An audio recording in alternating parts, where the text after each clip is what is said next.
Hi friends, welcome back. DRDO air Pinaka Bihar high alert. अरे बाप रे क्या हो गया?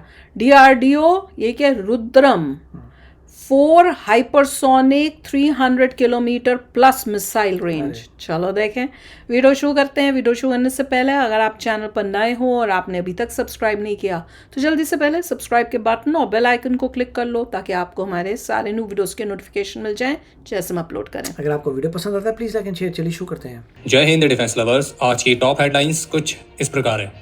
जम्मू कश्मीर में घुसपैठ की एक बड़ी कोशिश नाकाम। बिहार में घुसे हैं 3 पाकिस्तानी आतंकी। इंडियन आर्मी ने एयर ड्रॉप किया अपना newly inducted airborne field artillery tractor. DRDO बना रही है एयर लॉन्च पिनाका। और अमेरिका की भारत को ट्रेड को लेकर फिर से नई धमकी।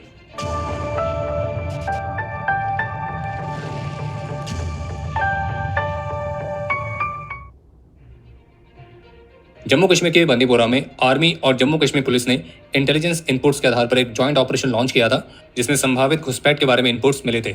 और अभी जिस समय हमें वीडियो रिकॉर्ड कर रहे हैं तब तक आई रिपोर्ट्स के मुताबिक इसी जॉइंट ऑपरेशन में पाकिस्तान द्वारा स्पॉन्सर्ड 2 सुमोरों को सफलतापूर्वक होरीफाइड कर दिया गया है और बाकी अभी ये ऑपरेशन जारी है। और जबकि मीडिया रिपोर्ट्स के मुताबिक इसी क्षेत्र में 5 और आतंकियों के बीच छिपे होने की संभावना है। लेकिन इसके अलावा कुपवाड़ा से भी एक दुखद खबर सामने आई है जहां ऑपरेशन ड्यूटी को परफॉर्म करते हुए हमारे एक वीर जिनका नाम है हवलदार इकबाल अली, तो उन्होंने अपना सर्वोच्च बलिदान दिया है।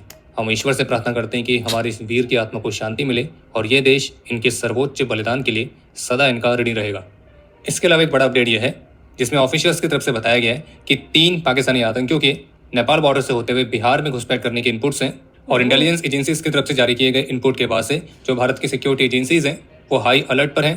बॉर्डर एरियाज पर व्हीकल्स की चेकिंग भी की जा रही है।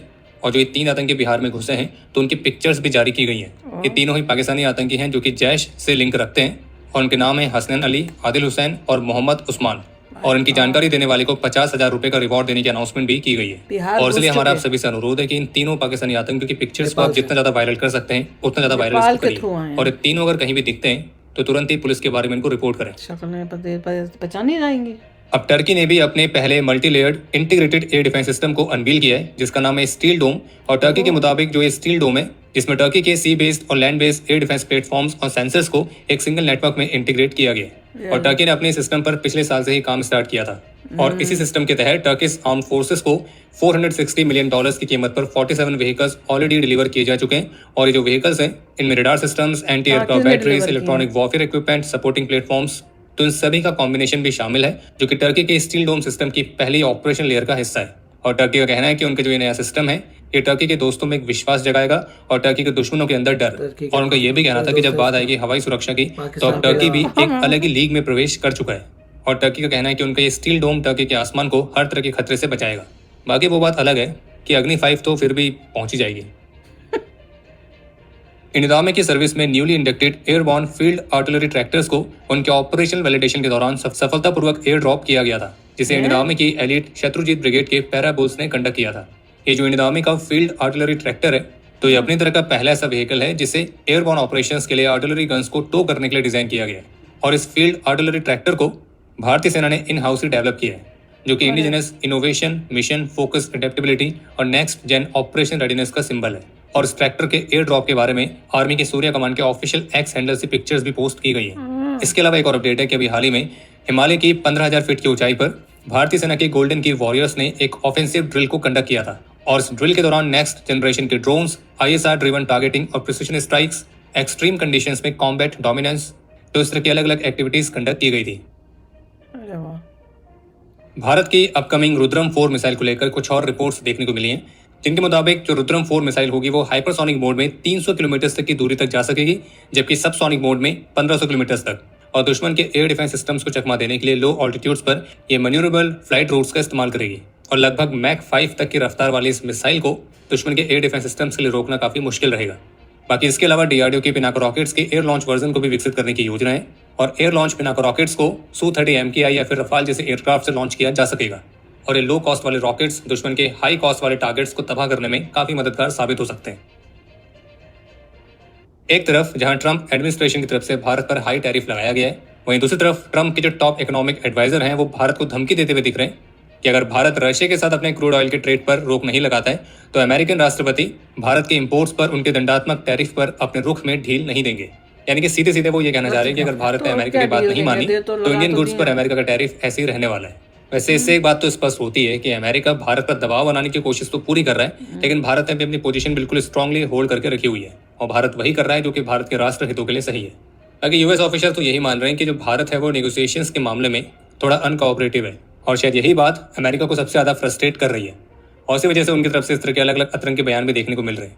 खैर, अमेरिका की इसी फ्रस्ट्रेशन को बरकरार रखते हुए कि भारत ने इनोवेटिव स्पेस वेंचर्स में इन्वेस्ट करने के लिए रशियन कंपनीज को इन्वाइट किया है और बाकी 31 अगस्त को एससीओ समिट में पार्टिसिपेट करने के लिए भारतीय प्रधानमंत्री भी चीन के ऑफिशियल विजिट पर रहेंगे, जहां वे चीन के राष्ट्रपति के साथ साथ रशिया के राष्ट्रपति के साथ भी बायलैटरल मीटिंग्स कंडक्ट करेंगे। मुझे नहीं समझ में आता, अगर टैरिफ लगा दिए अब तो अब अब क्या उसके करना बाद क्या बोलना है कि कर हटाएंगे नहीं हटाएंगे। हाँ, ये ज़रूर है कि अगर इंडिया जो है वो रशिया से ऑयल लेना बंद कर देगा तो जो 25% unlikely हटेगा, है। ज़्यादा से ज़्यादा हटेगा भी तो वो 25% जो है, जो बाद में लगा है, जो अभी लगा है 27 को, वही हटेगा। दूसरा 25 तो इन्होंने हटाना नहीं है जब तक कोई ट्रेड डील ठीक नहीं होती, क्योंकि वो तो ट्रेड की वजह से हुआ है। उनको चाहिए एंट्री और इंडिया जो है वो मना कर रहा है मोदी जी की, मैंने नहीं देनी एंट्री, हमारे फार्मर्स की वो है तो एग्रीकल्चर प्रोडक्ट्स पे अनलेस एंड अनटिल कोई और डील हो जाए, उसकी जगह कुछ और चीज़ पे मान जाए तो वो अलग बात है। पर मेन तो अभी ये तेल का जो है कि भैया तेल लो, वो कह रहे हैं मत लो, हम कह रहे हैं हम लेंगे, बस उसी के ऊपर जो चल रहा है वो उस देखिए पिनाका का काफ़ी अच्छी हाँ, पॉइंट वो था अच्छी थी कि वो सस्ती मिसल है, वो आप लगा दीजिए इस एयर में, एयर टू एयर फायर करेगी, ड्रोन्स उड़ाएगी, चीज़ें उड़ाएगी, सस्ती मिसल है तो उसका काम हो जाएगा। और बिहार का और एक जम्मू एंड कश्मीर में एक सिपाही शहीद हो गया, that is very unfortunate news. और मुझे नहीं पता था कि अभी इन्फिल्ट्रेशन ऐसे हो रही है, ये सब चीज़ें चल रही हैं। पहले तो सिर्फ जम्मू कश्मीर में हो रही थी, मैं तो इसमें शॉक हो गई कि बिहार में भी भैया वो कैसे कि थ्रू करके नेपाल के बिहार। रास्ते बिहार में आ गए, और वो तो दूसरे हैं, एक तो जम्मू में शहीद हुआ है सोल्जर, एक वो है, दूसरा है कि बिहार आप पहुंच चुके हैं 3 लोग और उनकी फोटोज भी पता चल रही हैं, दैट इज़ वेरी गुड। और अब उनको पकड़ना पड़ेगा, तो उसका मतलब इन्फिल्ट्रेशन तो अभी भी बहुत हो रही है। और ये खाली एक जगह से नहीं, अब तो बिहार की साइड भी, वहाँ पे भी अब अलर्ट होना पड़ेगा। DRDO ग्रेट काम कर रहा है, मेरे ख्याल से उसको फंडिंग इंक्रीज करनी चाहिए, क्योंकि जब भी देखो DRDO की बात आती है, उसने ये बना दिया वो बना दिया, विच इज़ वेरी गुड। और दूसरा मेरे ख्याल से इसी में था शायद, स्टील की शील्ड बना रहा है टर्की, हाँ इसी में तो था शायद। और मेरे को भी पता नहीं कि उसका क्या चल रहा है, वो भी that was also very weird news. हमने कहीं और सुनी होगी कि टर्की जो है अपनी जैसे आयरन डोम है, वो अपने स्टील डोम बना रहा है। ओ मेरे को तो लगा वो जंगला भी दिखाया फोटो में, तो मुझे लगा क्या जंगले वाला मैं तो ये स्टील सोच रहा डोम। हूँ कि मेरे ख्याल से स्टील नाम दे रहे होंगे। इजराइल ने बोला होगा आयरन का डोम है, इजराइल ने हमारा जो है स्टील का डोम है, मैं तो वो देख रहा हूँ। इजराइल ने बोला आयरन डोम, इन्होंने बोला स्टील डोम, अगला बंदा बोलेगा गोल्ड डोम, प्लैटिनम डोम, टाइटेनियम डोम, हम बनाएंगे डायमंड डोम। पता नहीं क्या चल रहा है। यूरेनियम बड़े डोम। खुश हो रहे हैं वो लोग। हद ही है वैसे। तो चलो यार, आप भी शेयर करना अपने थॉट्स। चलते हैं, मिलेंगे नेक्स्ट वीडियो में बहुत ही जल्द। Till then take care and bye bye. तो अगर आप मेरे इस चैनल पे नए हो तो जल्दी से सब्सक्राइब के बटन को हिट करो और बेल आइकन को क्लिक करो, ताकि आपको मेरा जब नया वीडियो मैं लगाऊं आपको उसके बारे में जल्दी से पता चल जाए।